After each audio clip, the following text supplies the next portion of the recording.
اللهم صل على محمد وآل محمد. بسم الله الرحمن الرحيم.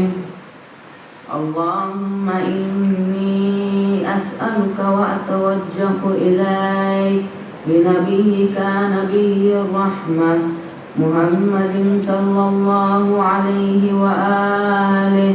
يا أبا القاسم يا رسول الله يا إمام الرحمة يا سيدنا ومولانا، إنا توجهنا واستشفعنا وتوسلنا بك إلى الله وقدمناك بين يدي حاجاتنا يا وجيها عند الله، اشفع لنا عند الله. يا أبا الحسن يا أمير المؤمنين يا علي بن أبي طالب يا حجة الله على خلقه يا سيدنا ومولانا، إنا توجهنا واستشفعنا وتوسلنا بك إلى الله وقدمناك بين يدي حاجاتنا يا وجيها عند الله، اشفع لنا عند الله. يا فاطمة الزهراء يا بنت محمد يا قرة عين الرسول يا سيدتنا ومولاتنا، إنا توجهنا واستشفعنا وتوسلنا بك إلى الله وقدمناك بين يدي حاجاتنا يا وجيهة عند الله، اشفعي لنا عند الله. يا أبا محمد يا حسن بن علي أيها المجتبى يا ابن رسول الله يا حجة الله على خلقه يا سيدنا ومولانا، إنا توجهنا واستشفعنا وتوسلنا بك إلى الله وقدمناك بين يدي حاجاتنا يا وجيها عند الله، اشفع لنا عند الله. يا أبا عبد الله يا حسين بن علي أيها الشهيد يا ابن رسول الله يا حجة الله على خلقه يا سيدنا ومولانا، إنا توجهنا واستشفعنا وتوسلنا بك إلى الله وقدمناك بين يدي حاجاتنا يا وجيها عند الله، اشفع لنا عند الله. يا أبا الحسن يا علي بن الحسين يا زين العابدين يا ابن رسول الله يا حجة الله على خلقه يا سيدنا ومولانا، إنا توجهنا واستشفعنا وتوسلنا بك إلى الله وقدمناك بين يدي حاجاتنا يا وجيها عند الله، اشفع لنا عند الله. يا أبا جعفر يا محمد بن علي أيها الباقر يا ابن رسول الله يا حجة الله على خلقه يا سيدنا ومولانا إنا توجهنا واستشفعنا وتوسلنا بك إلى الله وقدمناك بين يدي حاجاتنا يا وجيها عند الله اشفع لنا عند الله يا أبا عبد الله يا جعفر بن محمد أيها الصادق يا ابن رسول الله يا حجة الله على خلقه يا سيدنا ومولانا إنا توجهنا واستشفعنا وتوسلنا بك إلى الله وقدمناك بين يدي حاجاتنا يا وجيها عند الله اشفع لنا عند الله يا أبا الحسن يا موسى بن جعفر أيها الكاظم يا ابن رسول الله يا حجة الله على خلقه يا سيدنا ومولانا إنا توجهنا واستشفعنا وتوسلنا بك إلى الله وقدمناك بين يدي حاجاتنا يا وجيها عند الله اشفع لنا عند الله يا أبا الحسن يا علي بن موسى أيها الردى يا ابن رسول الله يا حجة الله على خلقه يا سيدنا ومولانا إنا توجهنا واستشفعنا وتوسلنا بك إلى الله وقدمناك بين يدي حاجاتنا يا وجيها عند الله اشفع لنا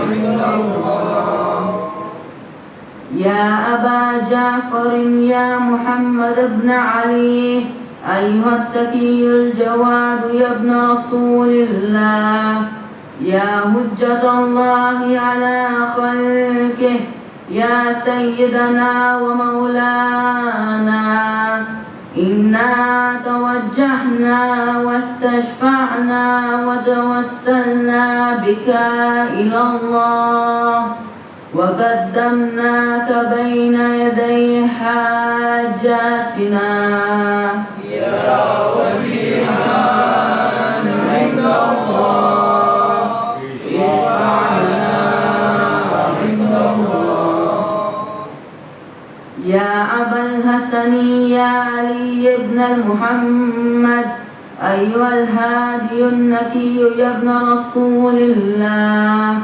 يا حجة الله على خلقه يا سيدنا ومولانا إنا توجهنا واستشفعنا وتوسلنا بك إلى الله وقدمناك بين يدي حاجاتنا يا وجيها عند الله اشفع لنا عند الله يا أبا محمد يا حسن بن علي أيها الزكي الأصغري يا ابن رسول الله يا حجة الله على خلقه يا سيدنا ومولانا إنا توجهنا واستشفعنا وتوسلنا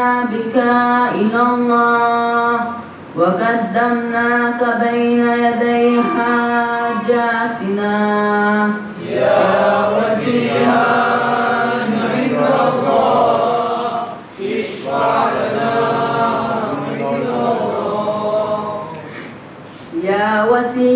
الحسن والخلف الهجة. أيها القائم المنتظر المهدي يا ابن رسول الله، يا هجة الله على خلقه، يا سيدنا ومولانا، إنا توجهنا واستشفعنا وتوسلنا بك إلى الله، وقدمناك بين يدي حاجاتنا يا وجيها عند الله، اشفع لنا عند الله. يا وجيها عند الله، اشفع لنا عند الله. يا وجيها عند الله، اشفع لنا عند الله.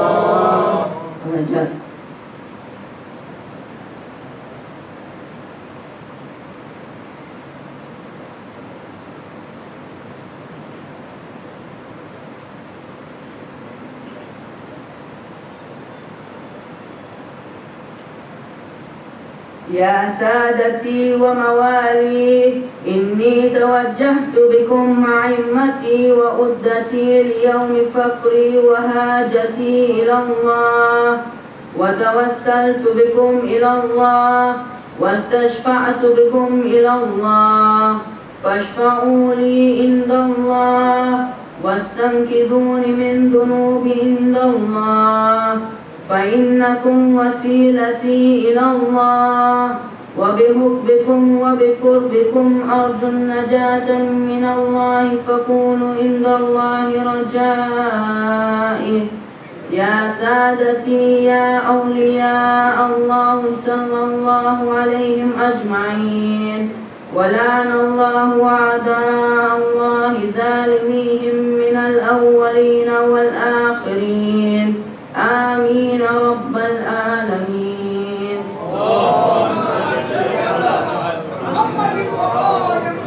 الفاتحة.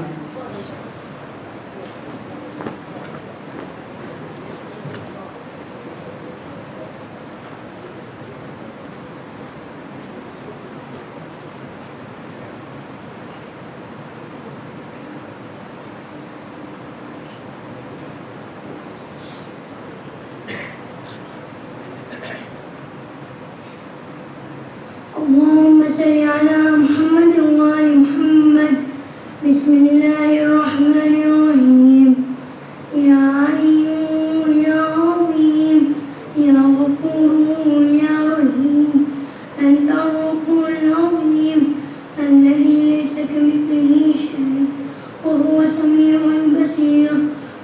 وهذا شهر أولته وكرمته وشرفته وفضلته على الشهور، وهو شهر الذي فرض صيامه عليه، وهو شهر رمضان الذي أنزلت فيه القرآن هدى للناس وبينات من الهدى والفرقان، وجعلت فيه ليلة القدر وجعلتها خيرا من ألف شهر. فيا ذا المن ولا يمن عليه، من علي بفكاك ركبتي من النار، في من تمن عليه وادخل الجنة برحمتك يا أرحم الراحمين.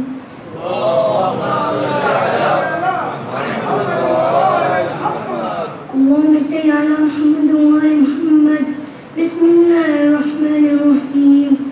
اللهم اسأل على أهل القبور سرور، اللهم أغني كل فقير، اللهم اشف كل جائع، اللهم اكسر كل عريان، اللهم اهد دين كل مدين، اللهم فرج عن كل مكروه، اللهم ارد كل غريب، اللهم فك كل أسير، اللهم اصلح كل فاسد من أمور المسلمين، اللهم اشف كل مريض، اللهم اسد فقرنا بإنعام، اللهم غير سوء أهالنا بحسن أهلك، اللهم اقض عنا الدين وأغننا من الفقر، إنك على كل شيء قدير.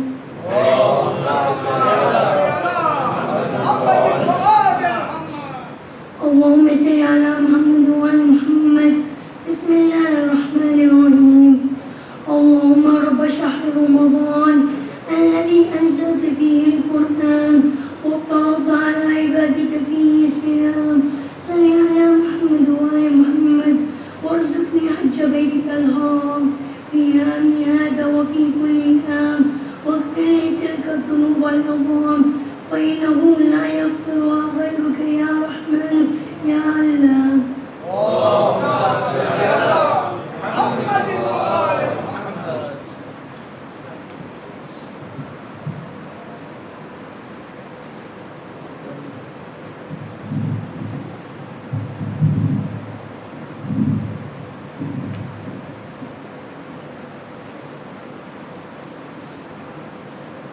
اللهم صل على محمد وآل محمد. بسم الله الرحمن الرحيم.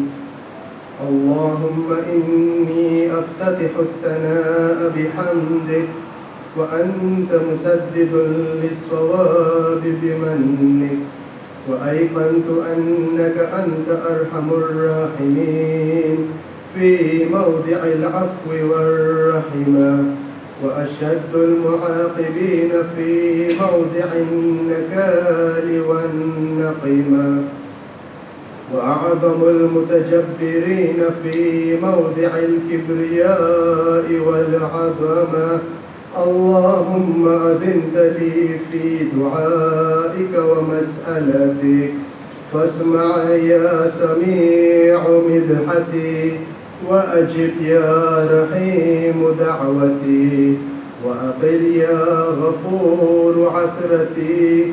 فكم يا إلهي من كربة قد فرجتها، وهموم قد كشفتها، وعثرة قد أقلتها، ورحمة قد نشرتها، وحلقة بلاء قد فككتها.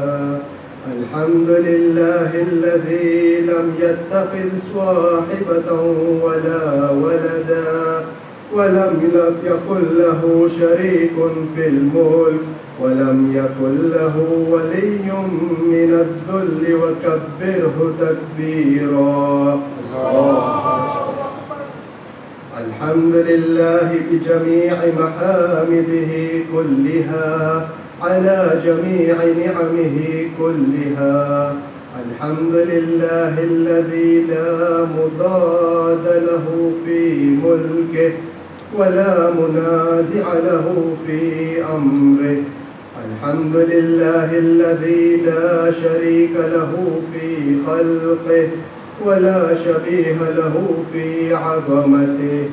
الحمد لله الفاشي في الخلق أمره، وحمده الظاهر بالكرم مجده، الباسط بالجود يده، الذي لا تنقص خزائنه ولا تزيده كثرة العطاء إلا جودا وكرما. إنه هو العزيز الوهاب. اللهم إني أسألك قليلا من كثير، مع حاجة بي إليه عظيما، وغناك عنه قديم، وهو عندي كثير، وهو عليك سهل يسير. اللهم إن عفوك عن ذنبي، وتجاوزك عن خطيئتي، وصفحك عن ظلمي، وسترك على قبيح عملي، وحلمك عن كثير جرمي، عندما كان من خطئي وعمدي. أطمعني في أن أسألك ما لا أستوجبه منك، الذي رزقتني من رحمتك، وأريتني من قدرتك، وعرفتني من إجابتك، فصرت أدعوك آمنا، وأسألك مستأنسا، لا خائفا ولا وجلا، مدلا عليك فيما قصدت فيه إليك. فإن أبطأ عني عتبت بجهلي عليك، ولعل الذي أبطأ عني هو خير لي لعلمك بعاقبة الأمور. فلم أر مولا كريما أصبر على عبد لئيم منك علي. يا ربي إنك تدعوني فأولي عنك وتتحبب إلي فأتبغض إليك وتتودد إلي فلا أقبل منك كأن لي التطول عليك. فلم يمنعك ذلك من الرحمة لي والإحسان إلي والتفضل علي بجودك وكرمك. فارحم عبدك الجاهل وجود عليه بفضل إحسانك إنك جواد كريم.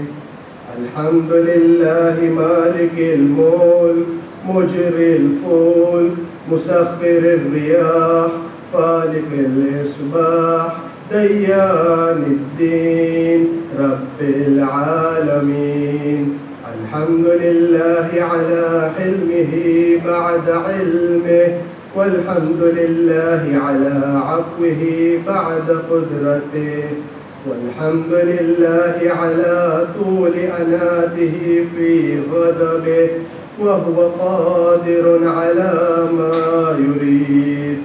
الحمد لله خالق الخلق باسط الرزق خالق الإصباح ذي الجلال والإكرام والفضل والإنعام الذي بعد فلا يرى وقرب فشهد النجوى تبارك وتعالى.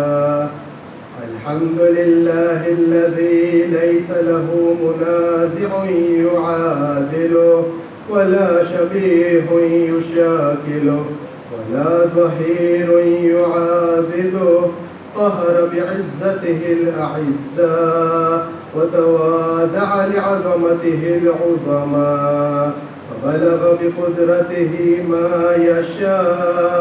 الحمد لله الذي يجيبني حين أنادي ويستر علي كل عورة وأنا عاصي ويعظم النعمة علي فلا أجازي.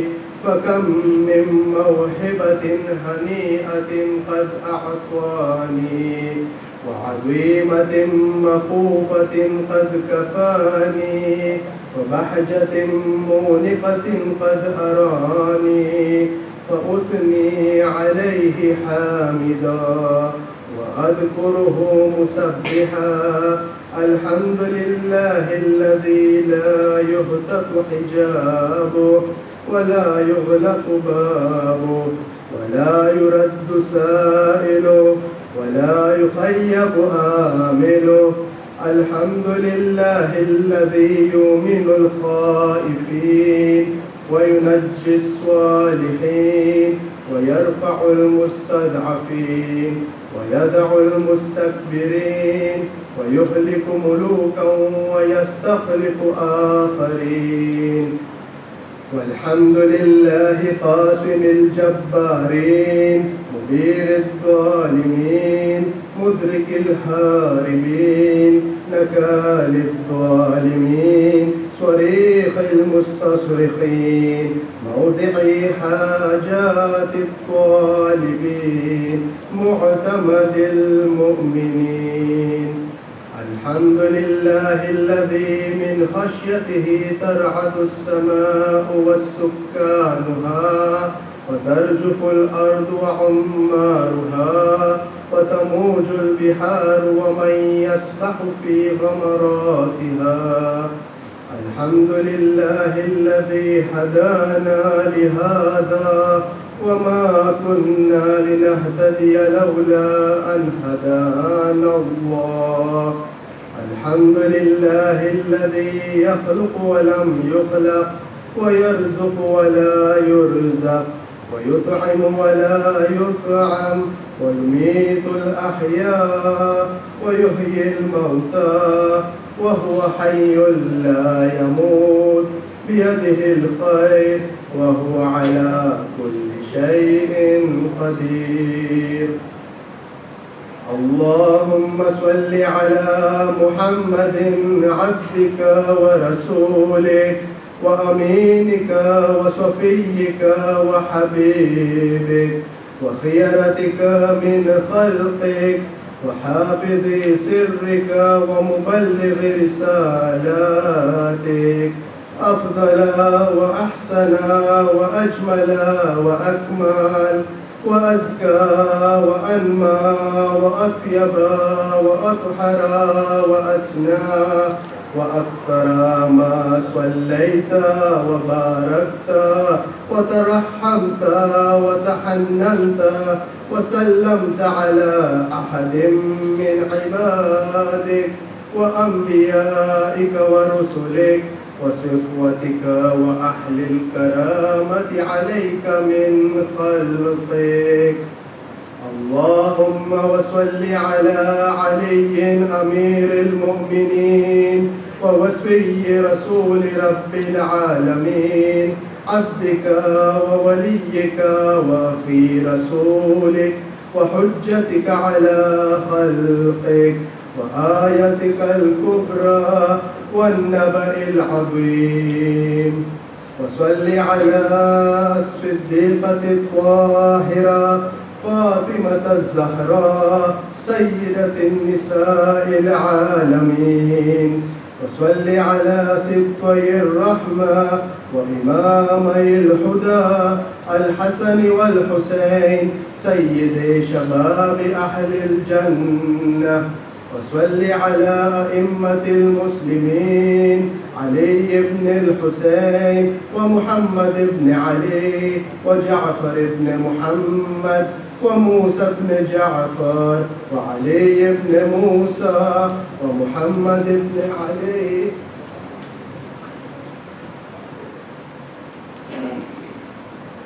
وعلي بن محمد والحسن بن علي والخلف الهادي المهدي. حججك على عبادك وأمنائك في بلادك صلاة كثيرة دائمة. اللهم وصل على ولي أمرك القائم المؤمل والعدل المنتظر وحفه بملائكة المقربين وأيده بروح القدس يا رب العالمين.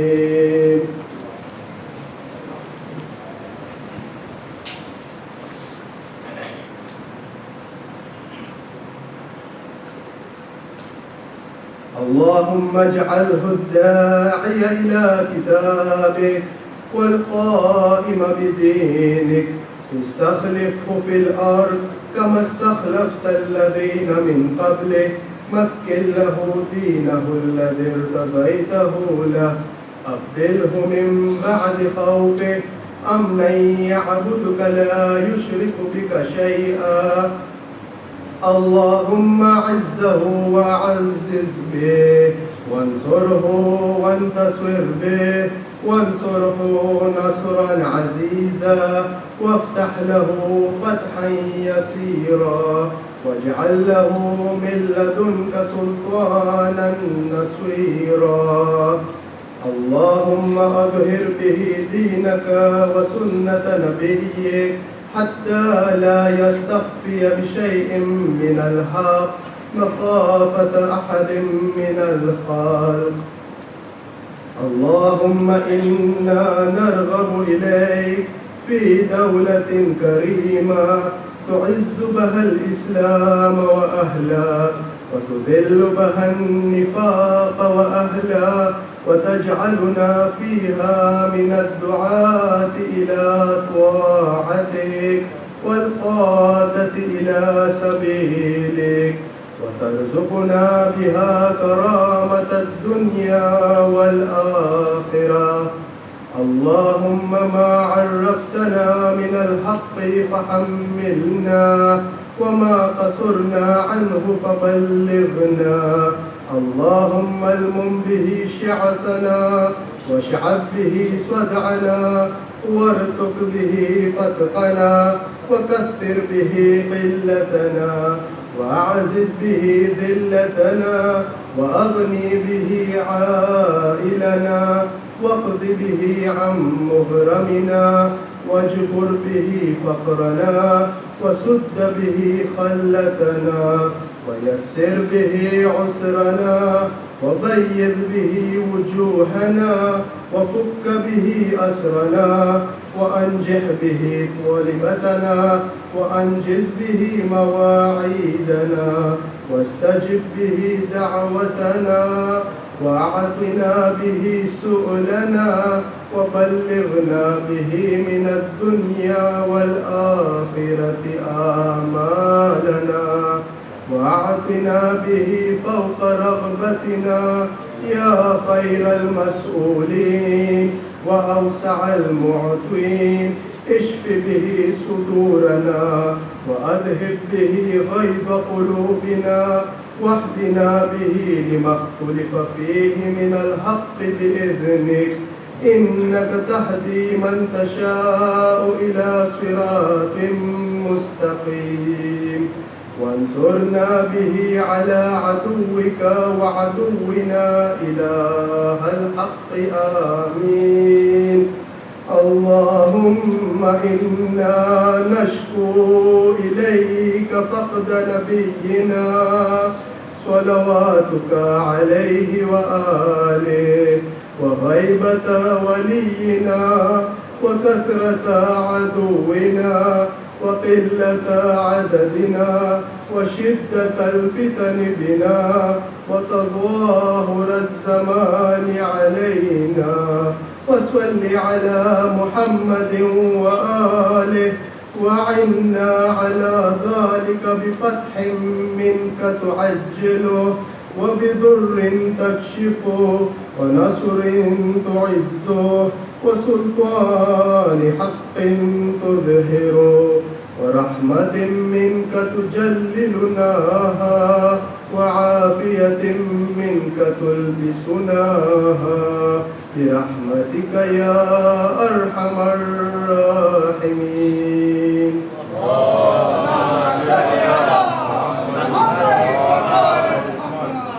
اللهم صل على محمد وآل محمد. بسم الله الرحمن الرحيم. اللهم برحمتك في الصالحين فأدخلنا، وفي عليين فارفعنا، وبكأس من معين من عين سلسبيل فاسقنا، ومن الحور العين برحمتك فزوجنا، ومن الولدان المخلدين كأنهم لؤلؤ مكنون فأخدمنا، ومن ثمار الجنة ولحوم الطير فأطعمنا، ومن ثياب السندس والحرير والاستبرق فألبسنا، وليلة القدر وليلة القدر وليلة القدر، وحج بيتك الحرام، وقتلا في سبيلك فوفق لنا، وصالح الدعاء والمسألة فاستجب لنا. وإذا جمعت الأولين والآخرين يوم القيامة فارحمنا، وبراءة من النار فاكتب لنا، وفي جهنم فلا تغلنا، وفي عذابك وحوانك فلا تبتلنا، ومن الزقوم والذريع فلا تطعمنا، ومع الشياطين فلا تجعلنا، وفي النار على وجوهنا فلا تكببنا، ومن ثياب النار وسرابيل القطران فلا تلبسنا، ومن كل سوء يا لا إله إلا أنت، بحق لا إله إلا أنت فنجنا.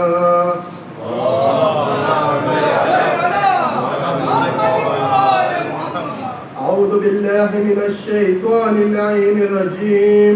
بسم الله الرحمن الرحيم. اللهم إني أسألك أن تجعل فيما تقضي وتقدر من الأمر المحتوم في الأمر الحكيم من القضاء الذي لا يرد ولا يبدل أن تكتبني من حجاج بيتك الحرام المبرور حجهم المشكور سعيهم المغفور ذنوبهم المكفر عن سيئاتهم وأن تجعل فيما تقضي وتقدر أن تطيل عمري في خير وعافية وتوسع في رزقي وتجعلني ممن تنتصر به لدينك ولا تستبدل بي غيري. أعوذ بجلال وجهك الكريم أن ينقضي عني شهر رمضان أو يطلع الفجر من ليلتي هذه ولتقب لي تبعة أو ذنب تعذبني عليه.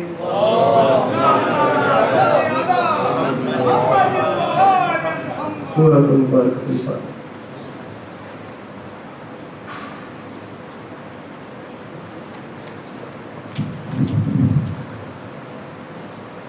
Assalamu alaikum wa rahmatullahi wa barakatuh.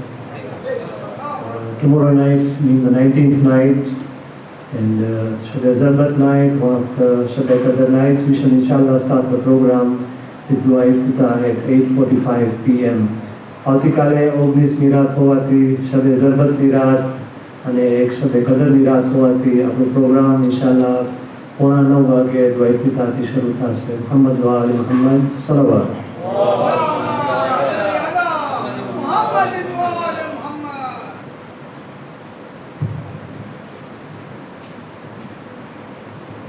Bismillahirrahmanirrahim. Alhamdulillahi Rabbil Alameen. Ar-Rahmanir-Rahim. Maliki Yawmiddin. Iyyaka na'budu wa iyyaka nasta'in.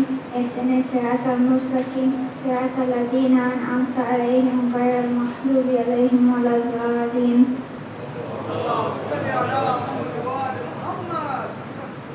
Bismillahirrahmanirrahim. Assalamu alaikum wa rahmatullahi wa barakatuh. We are going to have the question and answer sessions. I request Sheikh to come forward. We have received some questions which we had circulated people to send in the questions in advance. So Sheikh will start answering these questions first. Anyone wishing to ask questions from the crowd, you can do so after the questions which pre-sent questions have been finished. And also those who do not want to come and want to send in the questions, we will display the number where you can send in your messages. So let us begin the question and answer session with a loud salawat.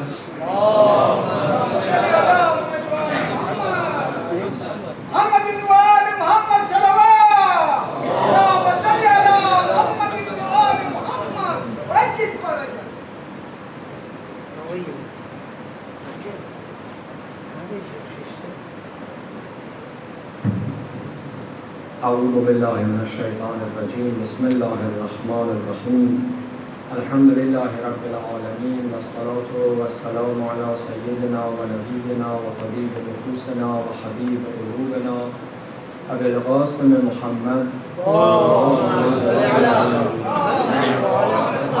وسيما بقية الله في أرواح العالمين بمقدمه الفداء. Respected brothers and sisters in Islam, Assalamu alaikum jami'an wa rahmatullahi wa barakatuh. Without any further ado, I'll just get to the last question that I have received and then I'll go to the previous ones. The last question before I come was sent to me in case of terminally ill patient on the ventilator, meaning life support, but has been declared brain dead by the attending doctors, or still has a heartbeat on the monitor. What does the Sharia say? Can we ask them to switch off the life support? This is a very controversial and very common question, and our respected Maraji have different views on that. The reason for the different views and opinions and fatwa is that whether the person who is brain dead is jurisprudentially also dead or not. Once the brain and the heart stop, all medics and jurists they agree that the person is dead. But what if only the brain is dead? Is the person still medically dead or not? Some countries, some medical experts in some countries, they said the one who is brain dead is also legally dead. And all the proceedings of the dead person can continue. And some still they have issues about that. Our jurists in a nutshell, or perhaps without getting to the details of it, assuming that most of you following Ayatollah Sistani, according to Ayatollah Sistani, so far as the heart is beating, even with the aid of a machine, the person is not classified dead and hence cannot be buried. Hence the washing of Ghusl al-Mayyit could not be performed on the person. Hence the inheritance cannot be distributed because the person still is breathing, even with the aid of a ventilator. Now the question arises next that, but it's very expensive to continue this process, and medicals, thank you very much, they say that there is absolutely no chance of recovery, and keeping the ventilator on is very cost effective. Like any other issue, Ayatollah Sistani and our Maharaja in such situations, they say that you don't have any responsibility beyond your ability. So if it's beyond your financial ability, you don't have any obligation. And it's fine that because I cannot afford, like imagine a situation that there is a treatment requirement for a patient, but per se, I cannot afford the cost. Under no circumstances I cannot afford the cost. I don't have any obligation to proceed with the medication. So according to Ayatollah Sistani, a person who is medically classified as brain dead, still so far as the brain is beating, is alive, and therefore, as much as possible, the ventilator should be kept. But if it's not possible, either medically not possible or financially is not possible, then there is no obligation and you leave the person to live however they live. I hope that answers the question. Then we go to the previous questions with Salawat ala Muhammad wa ala.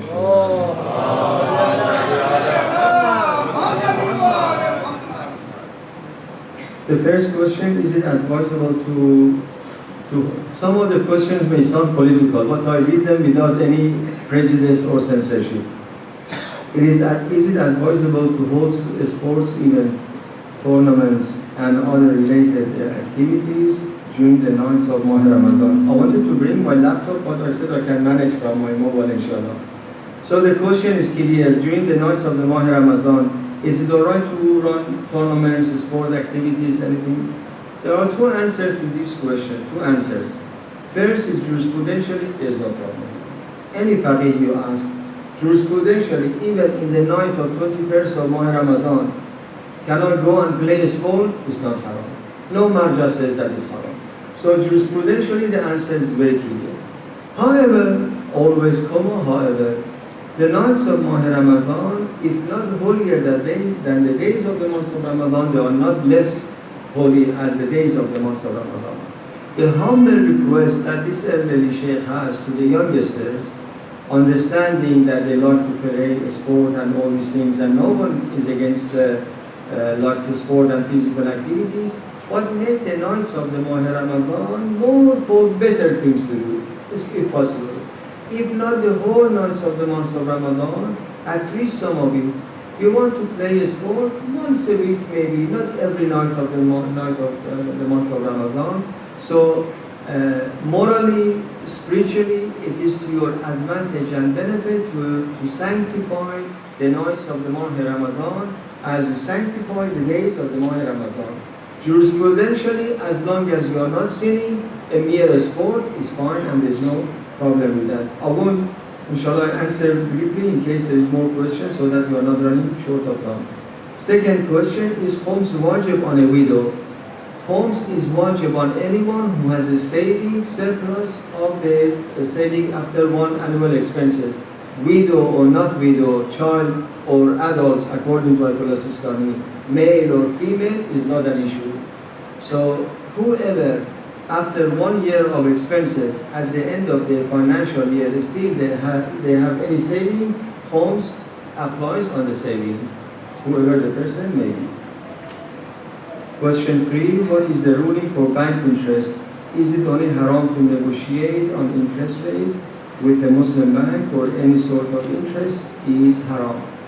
According to almost all our fuqaha, I say almost to be safe, otherwise I would say all our fuqaha, taking interest, or whatever they call it, giving profit or interest from non-Islamic banks is permissible.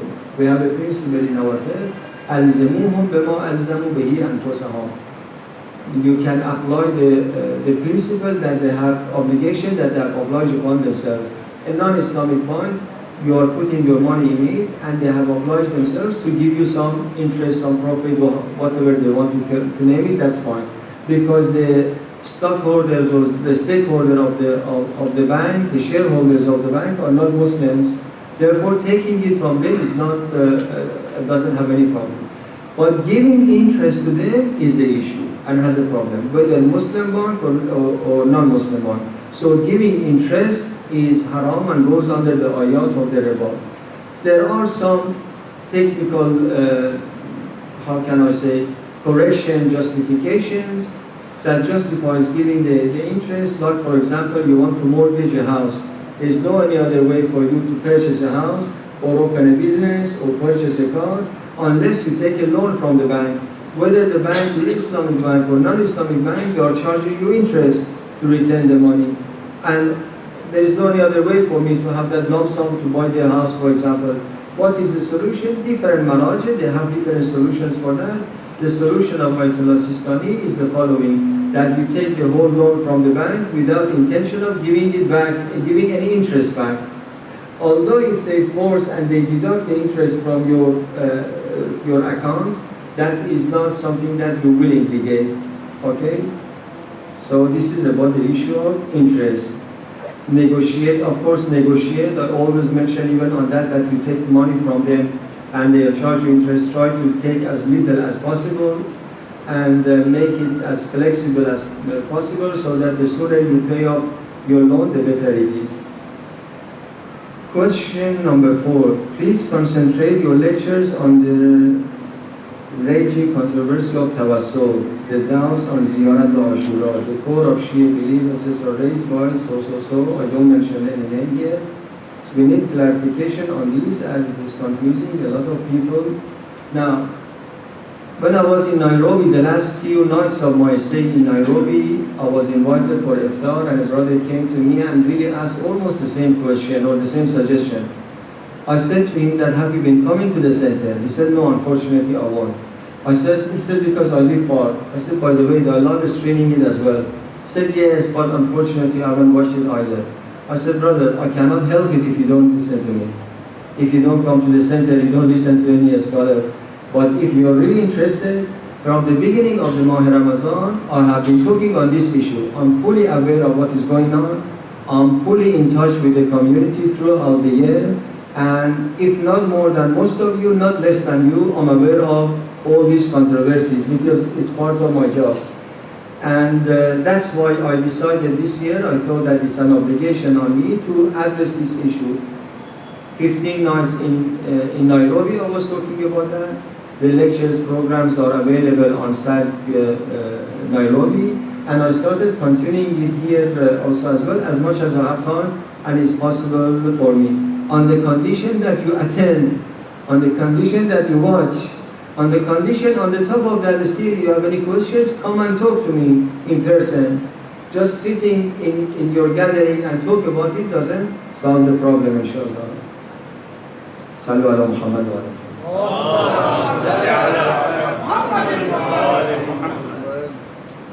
Next question, if a person has missed many uncountable wajib salah during his youth and he repents and starts praying on time thereafter, does he still have to pay back the missed salah? What if trying to repay his old qazas is reducing the quality of time he spends on his current wajib ones? He's trying to bargain. Imagine the scenario like this, that if I owe you some money from the past, and now I come to you and say that I'm so sorry, I'm so regretful that I had taken some money In the past, we used to have a partnership, and I have taken some money that I was not supposed to take, so I owe you that amount of money. Between me and God, I repented. Please forgive me, and let's open a new page. If you are a very nice person, you tell me that, fine, Sheikh, we open a new page, but please start making payment for the money that you owe me, even on installment. I accept it, but you have to pay your debt. So it is not acceptable to say that, God, please forgive me for my last namaz or ruza of the past, and let's open a new page. God will forgive, but your Quran says, Man amana wa man taba wa amana wa amila amalan salihan. Whoever repents, renews their faith, because kind of if I'm slack about my obligations, it means my faith was shallow there and then. So renew your faith and do righteous good deeds. Righteous good deed, it means rectify the past as much as possible. You say it's affecting the spirituality or the quality of your current prayers. On the contrary, it will boost the spirituality of your current prayers, because the more of your debts you pay, the lighter your burden will be on you, and inshallah you have more spirituality for your current namaz. Nobody says you have to make it up over a night, over a month. Slowly but surely, as long as inshallah you will make them up. I don't want to take your time, but I know someone, rahmatullah alayhi, many years ago, he had 40 years of namaz qaza. 40 years of namaz qaza. Yani almost never prayed in his life from the time of his bulugh until when he woke up, and subhanallah, it was on the night of the shahadat of Imam Ali alayhi salam, because he was a lover of Amir al-Mu'mineen but without practice. Just happened one year in Australia in the night of Shahadat Imam Ali alayhi salam. I had spoken about namaz. He goes home. His wife, mashallah, she was a practicing lady. He goes to his wife and says that, you know, all my life I haven't prayed. I don't know how to make my wuzu even, let alone praying. But I've decided tonight, in love and honor of Amir al-Mu'mineen, to start praying. Can you teach me how to make my wuzu? A man in his 50s. And since then, his wife said he started making, every time he prays, he's doing one qaza as well. I put him in the grave in Sydney myself. I buried this man in his 80s. And subhanallah, he had made all the years, and then Allah subhanahu wa ta'ala took his life. This is the benefit of the love of Ahlul Bayt alayhi salam. Somehow will help us. Next question, what is the ruling if you are medically advised not to fast? Not to fast. The ruling is very simple. Quran clearly says in the ayat of fasting, فَمَنْ كَانَ مَرِيدًا وَعَلَى سَفَرٍ فَعِدَّةٌ مِنْ أَيَّامٍ أُخَرَ. If you are medically ill, that you are unable to fast, you skip the fasting days, but you have to make them up later on. If throughout the year that illness continues, that you can no longer fast, or to the end of your life you have a permanent illness that you cannot fast, fasting is dismissed altogether. For every year you have to pay fidyah, which is 750 grams of grain. Definition and elaboration of Ma'rifatullah. How much time do I have? Definition and explanation of Ma'rifatullah. The definition, the best definition that is given is in the Holy Quran, Surah Al-Ikhlas. All of you know. In addition to the first 6 ayat of Surah Al-Hadid. So this is the reference. Surah Al-Ikhlas and the first 6 ayat of Surah Al-Hadid. Where did I get this from? From Imam Zayn al-Abidin alayhi salam. So Imam Zayn al-Abidin alayhi salam says that the best definition of Tawheed and Ma'rifatullah in the Quran is mentioned Surah Al-Ikhlas and the first 6 ayat of Surah Al-Hadid, which is chapter 57 of the Holy Quran. Ma'rifatullah, in a nutshell, it means believing that Allah subhanahu wa ta'ala is unique and peerless in existence, and in none like unto him in existence. Second, Allah subhanahu wa ta'ala is unique in worshipping, meaning that none shall be worshipped besides Allah or with Allah. 3, Allah subhanahu wa ta'ala is unique in that nothing can happen without his permission. Nothing whatsoever in this universe happens without the permission of Allah subhanahu wa ta'ala. And the last is that Allah subhanahu wa ta'ala is unique in his attributes. When we say, for example, God is all-knowing, doesn't mean that I know little knowledge and God has so much knowledge in comparison. The knowledge belongs to God, the life belongs to God, all divine attributes, all positive things belong to God. But does it mean that I'm ignorant? No, you may have some knowledge, but your knowledge is given by Allah and is connected to Allah, not independent from Allah. This is in a nutshell, but inshallah in the coming nights we'll learn more about it.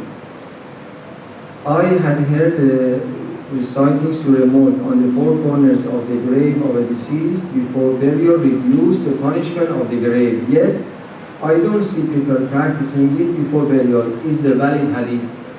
Many of such things, hearsay you may have heard that may not have any reliable source. Always, thank you very much, such things, check it, cross-examine it with the scholars. Surah Al-Mulk is one of the brilliant surahs of the Quran. Before you wait to die and then come to my grave, four sides of my grave, read it for me.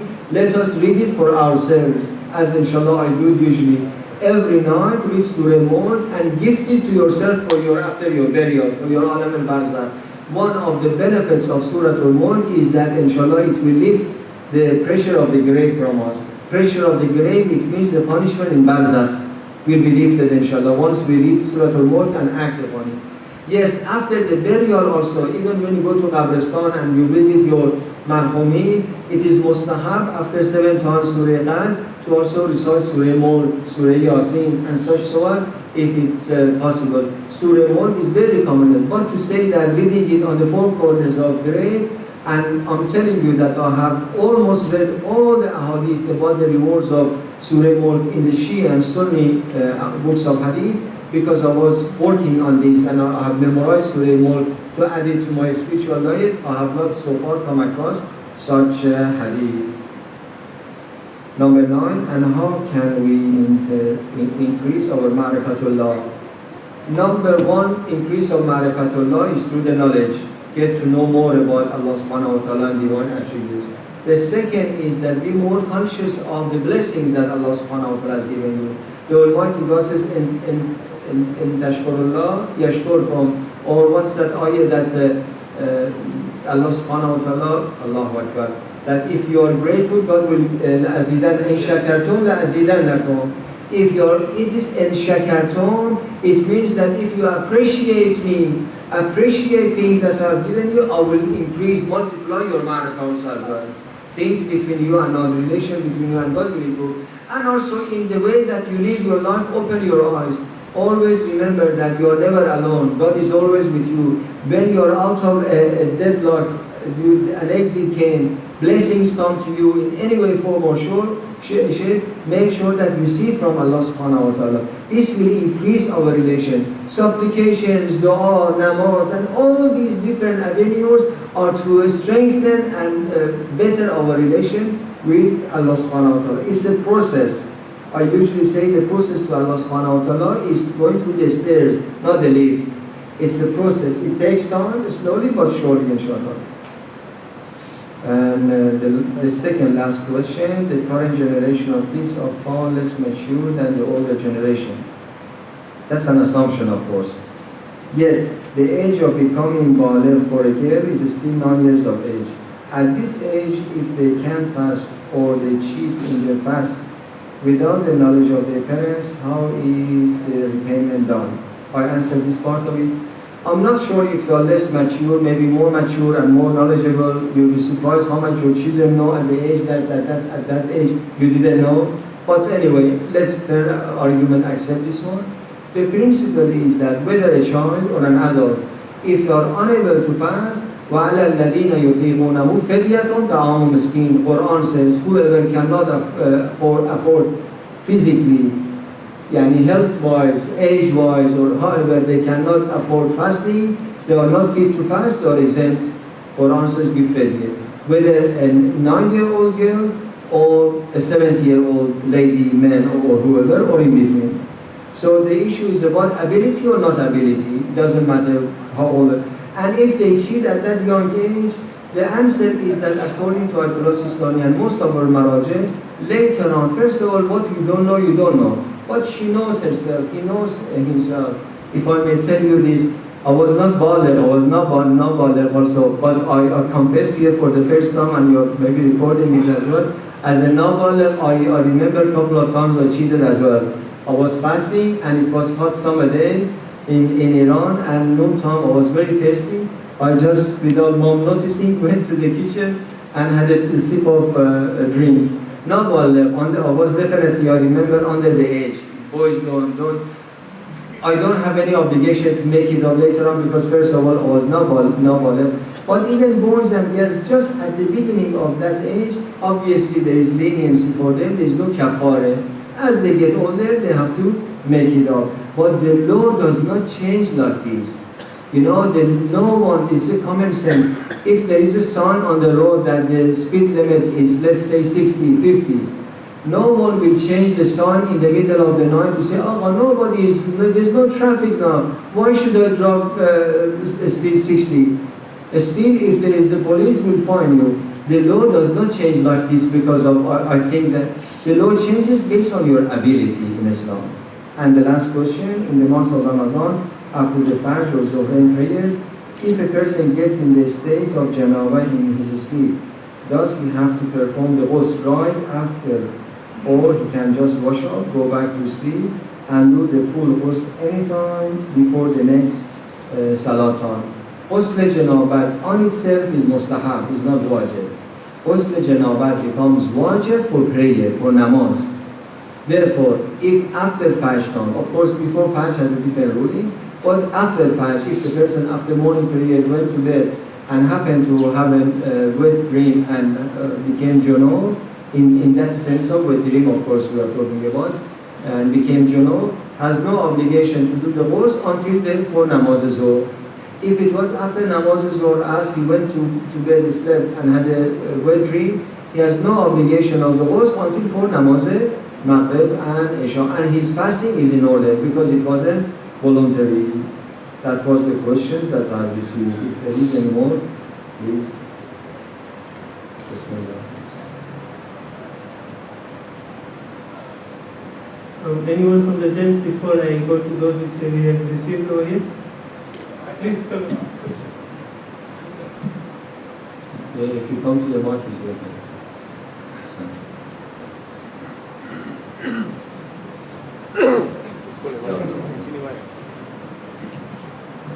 Assalamu alaikum. Wa alaikum assalam. Yeah, Maulana, if let's say a lady is giving a birth, Yes. and the doctor says that she has to be operated, either I take the lady out alive, or if I leave the lady, the mother will die. Or if I leave the mother, the baby dies. Yeah, the baby will die. So what is the hukm? The hukm between the life of the mother and the life of the baby, the life of the mother is given the priority. Inshallah, there will never be such situations, but this is the situation. We have a rule in our jurisprudence where for this, actually clearly there is a principle of awlawiyya, preference. But two people are drawn in the sea, and you can only say one. One is a marja, for example, another one an ordinary person. Both lives matter. Every life matters. Child, adult, marja or not marja. But in this situation, the life of a marja has the priority, for example. Alright? Also, between the life of the mother and the life of the child, all life matters. But if you have to choose between one or the other, the life of the mother gets the priority. And the child, inshallah, will be a bird in paradise, will intercede his or her mother or the parents, inshallah.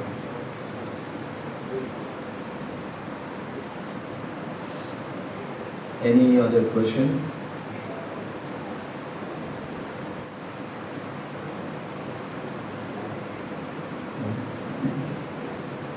Okay, a person has been diagnosed with cancer. The treatment will not cure it. Is the patient obligated to take the treatment? Who does the treatment? The cancer treatment will not cure the cancer. Yes. So is the patient obligated to take the treatment? Is the patient obligated? Any further treatment? Yes. Or to do the initial treatment even? Yeah. If they think that there is any other avenue for treatment, alternative treatment, for example, herbal treatment, or any other way of treatment, definitely. Any kind of treatment that is possible, there is a possibility for it, that the sound people, they say that there is a possibility. I'm not talking about magic and things like that, but any kind of treatment doesn't have to be necessarily a Western treatment. Western treatment, herbal treatment, dua and everything else, remember that our bodies are given to us as trust, and we are responsible to look after it as much as possible.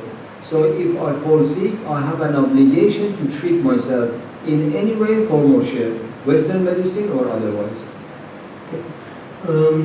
What is the significance of specifically reciting Surah Rum, Kabut and Dukhan on the Laylatul Qadr?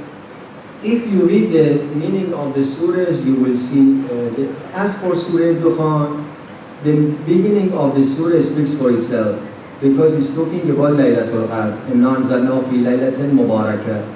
That's for Surah Dukhan.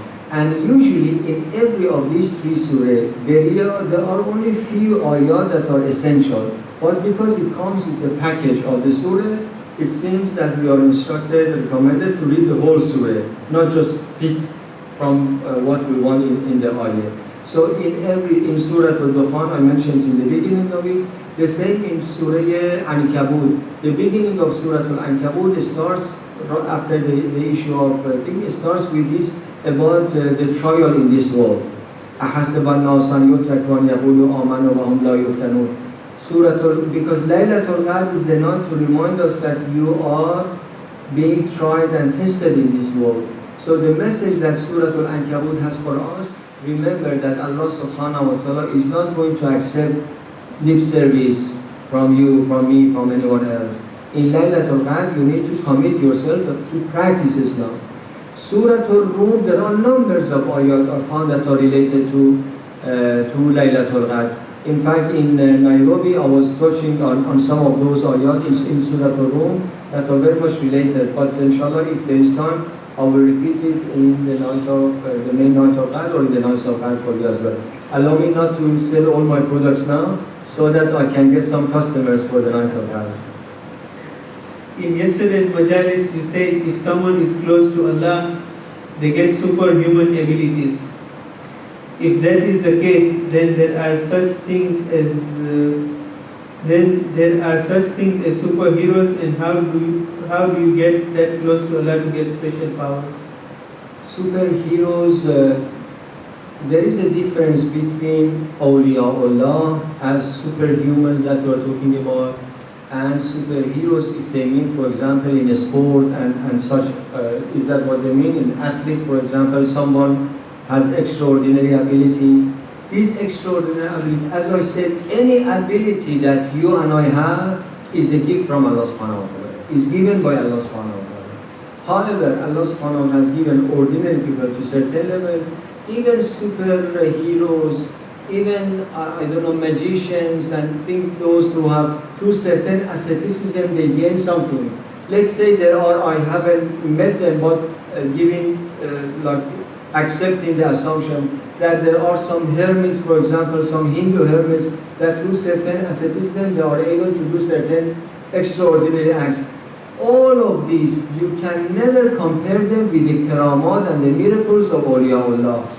Yani there is absolutely no hermit in the world, unheard of. If you know of, let me know, who has been able to bring someone who was dead, buried, and the bones are decayed, and brought them back to life. Only a prophet can do this.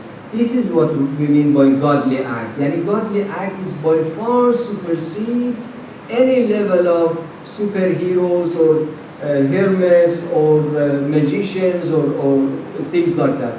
That's why impossible, as it was impossible millennium back, still it is impossible for anyone to bring a dead back to life, and it will be impossible to the end of the life of man on earth. This is called miracle. Extraordinary actions by certain people, still it is possible for someone else through asceticism to go through it.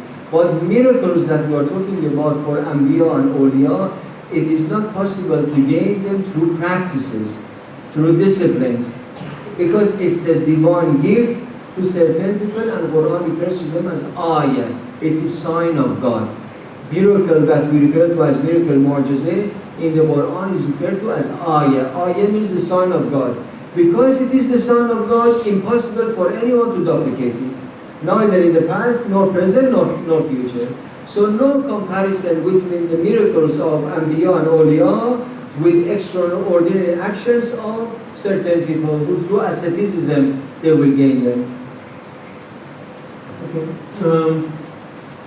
If we adopt a child, is there a way for the child to become mahram for us after he or she becomes baligh? Alright. First of all, the term adoption in English, which has the English culture behind it, is not endorsed in Islam per se.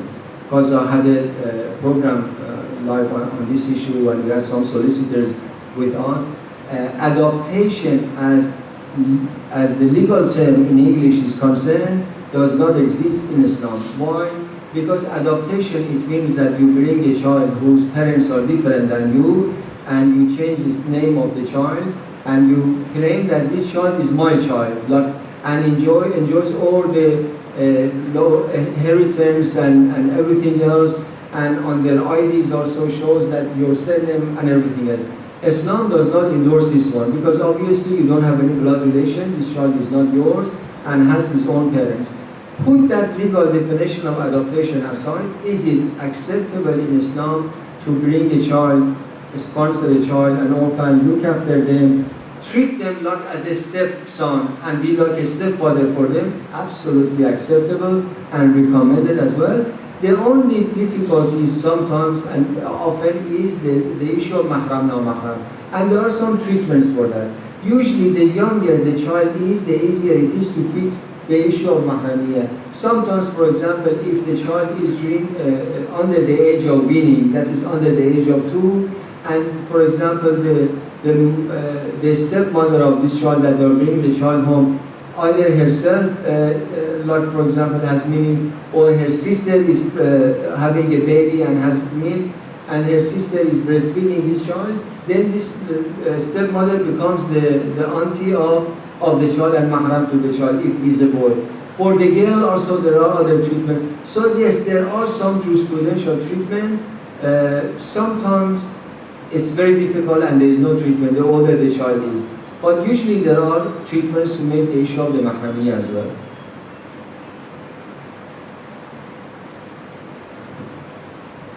Why is the attention of the Masai during Majalis always go towards Imam Hussein? And is there a bias to the story of Karbala over that of other Imams, where the youth are more aware of the tragedy and the story of Imam Hussein than that of other Imams? Ahsan, very good question. Actually, it's better that I don't answer this question. I usually don't answer any question anyway, because inshallah I try to give the answers from the ayat and the riwayat. But this one, I prefer to pass it on to Imam Ja'far Sadiq alayhi salam. I'm sure you all agree.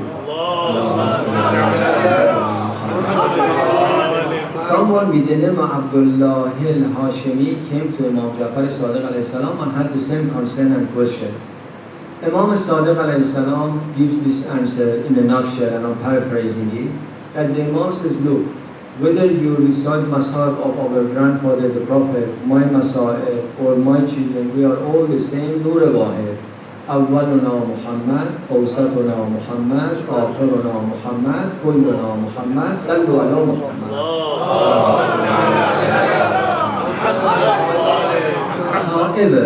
However, why is it that we even, Imam Ja'far Sadiq says, I have recommended you much.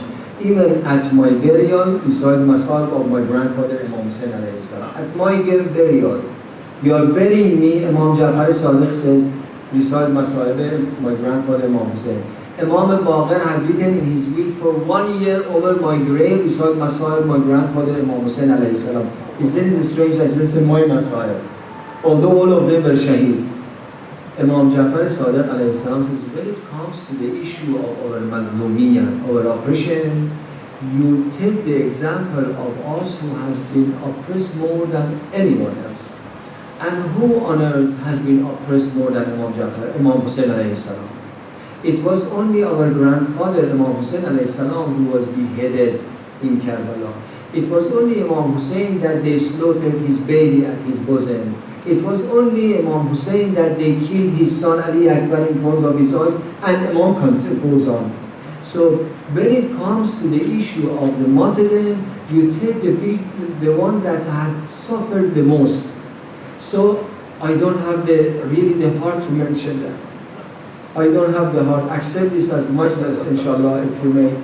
Imam Sadiq alayhi salam says, when you are listening to the majlis of Imam Hussein, where you listen that Shem beheaded Imam Hussein alayhi salam, it means our mother Fatima was beheaded. It means our grandfather Rasulullah was beheaded. Because the Holy Prophet said, Hussein, not me, and Hussein. I am from Hussein. Killing Hussein is killing me. Loving Hussein is loving me. Don't ever think that the Shia is giving preference, astaghfirullah, to Imam Hussein or the Prophet or anyone else. In so much as all Imams of Ahlul Bayt alayhi salam are truthful, is it not? But why only we say Imam Ja'far Sadiq? There is a story to that, there is a background to it. All the Imams of Ahlul Bayt are pleased with the pleasure of God. Why only the 8th Imam say Imam Reza? There is a story to that. Likewise, when it comes to the issue of Shahadat, and that's why, and the proof of that, Imam Sadiq alayhi salam said, the proof of that is that after the Battle of Uhud, all the martyrs of the Battle of Uhud were respected. They were martyrs, Shuhada. But it was the practice of the Prophet that the Prophet says, when you are reading Masahib for your martyr, you family, couple it with the Masahib tell me, the uncle of the Prophet, Hamza, salamullah alayhi. At that time, the Prophet says, Hamza is Sayyidul Shuhada. So every family, every household, they were reading Masahib for the Shaheed, they coupled it with the Masahib of Hamza, at that time Sayyidul Shuhada. The same practice applies for Imam Hussein alayhi salam.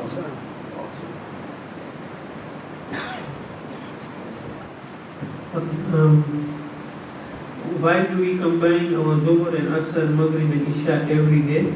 Did the Prophet do it often or only very few times? If only at times, and then we do daily in our mosques. Okay, all right. First of all, about the awqat, the times of the salat, if someone, usually when we speak with the Wahhabis and those who are inclined to Wahhabis, they say, talk to me only about the Quran. I don't want the hadith because I'm not sure about the hadith. But when we quote the Quran, they have issue with it. About the timing of the namaz, in Surah Al-Isra, that Quran talks more clearly. I mentioned a few days ago that Quran in 2 surahs speaks about the times of the daily namaz. One in Surah Hud, another one Surah Isra. And in Surah Hud it's more vague even, it's only talking, very difficult to get even 3. But in Surah Isra that is more clear, Quran talks about 3 times for namaz. Morning, Zohr and Asr, Maghrib and Isha. If we have time, I can explain it. And a few days ago, in our Zohr prayer, I explained it. So as far as the Quran is concerned, it is permissible to combine Zohr and Asr, as it is permissible to combine Maghrib and Isha prayer. Then we come to the Riwayat. Even the Sunnis, like for example Malik, in his book Al-Muwatta, I'm giving the reference, one of the 4 famous Imams of Ahlul Sunnah, has many followers in Africa. In his book Al-Muwatta, he has quoted the hadith from the Prophet, that the Prophet used to combine Zohr and Asr, or Maghrib or Isha, without any being in troubling, without rain or hail or being on a journey or anything. Because all Muslims agree that if you are on a journey, if you've been to Hajj, you have seen even Sunni and Shia, even Sunnis, in Arafah they combine Maghrib and Isha together because they are on a journey. So when you are on a journey, all Muslims agree. If it's raining and it's difficult to go to the masjid for Zohr and Asr twice, it is permissible. And the Prophet yet, according to the wife of the Prophet, according to Muwatta Imam Malik, Aisha narrates that the Prophet often used to combine the 2 prayers without any excuse.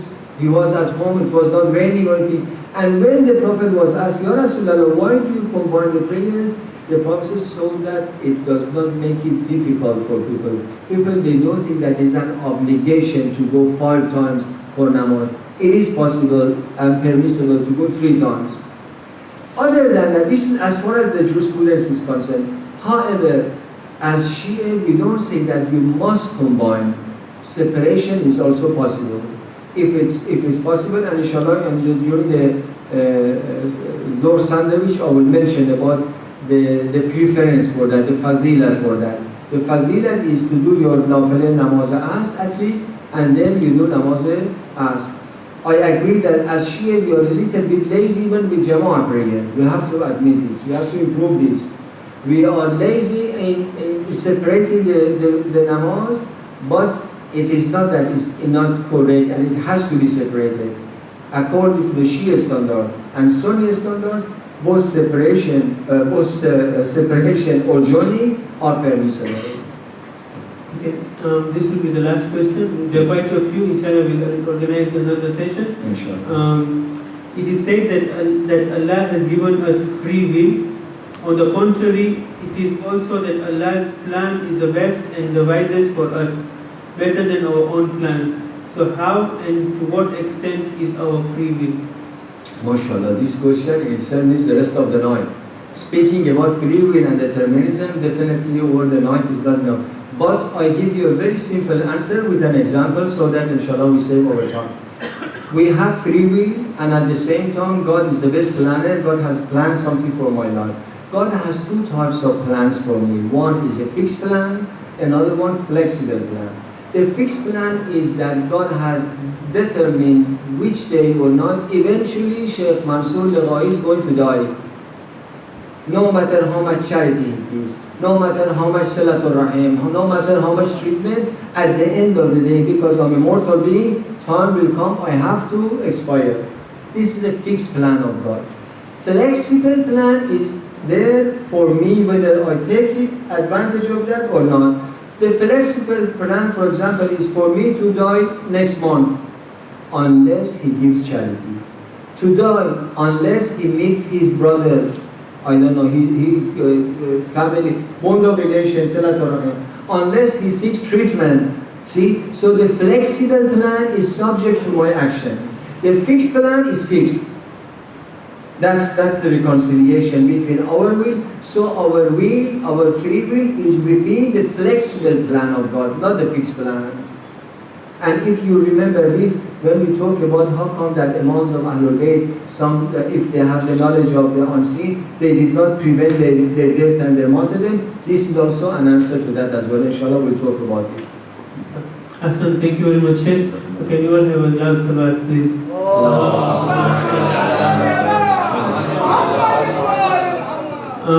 Inshallah, we are organizing a second Q&A session. The questions are quite many. We need time for that. I will send all the questions to Sheikh, and during this course of the week, inshallah, we'll have another session where all the other rest of the questions will be answered. Thank you very much, and let us recite Surah Fatiha. Jazakumullah khairah from my end also. Jazakumullah for organizing this Q&A. Q&A is very useful. Instead of a speaker preparing, delivering something whether or not relevant to you, it's addressing your questions, your concern. But please come with your questions. Really serious questions that you have, use others. Please bring them and share them with us and give me a chance to, inshallah, comment on them as much as possible. I don't want anyone to say that Sheikh was here and I was confused about certain issues, but I didn't get the answer for my question. Even if there was not enough time, by all means, I'm inshallah available throughout the year. Forward your questions to me and I will make time to send you the answer later.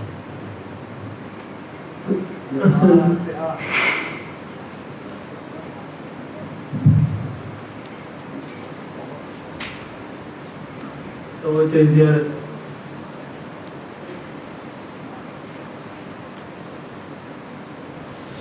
السلام عليك يا رسول الله، السلام عليك يا أمير المؤمنين، السلام عليك يا فاطمة الزهراء سيدة نساء العالمين، السلام عليك يا حسن المجتبى، السلام عليك يا أبا عبد الله الحسين وعلى آل ابن الحسين وعلى أولاد الحسين وعلى أصحاب الحسين جميعا ورحمة الله وبركاته. السلام عليك يا غريب الغرباء سلطان ملسنا علي بن موسى الرضا كن شفيعنا وشفيع والدينا في يوم الجزاء ورحمة الله وبركاته. السلام عليك يا صاحب الأصل والزمان، السلام عليك يا خليفة الرحمن، السلام عليك يا كعبة الإيمان، السلام عليك يا إمام الإنس والجان. أجل الله تعالى فرجه وسعنا الله تعالى مخرجه والمغفرة ورحمة الله وبركاته. اللهم صل على محمد.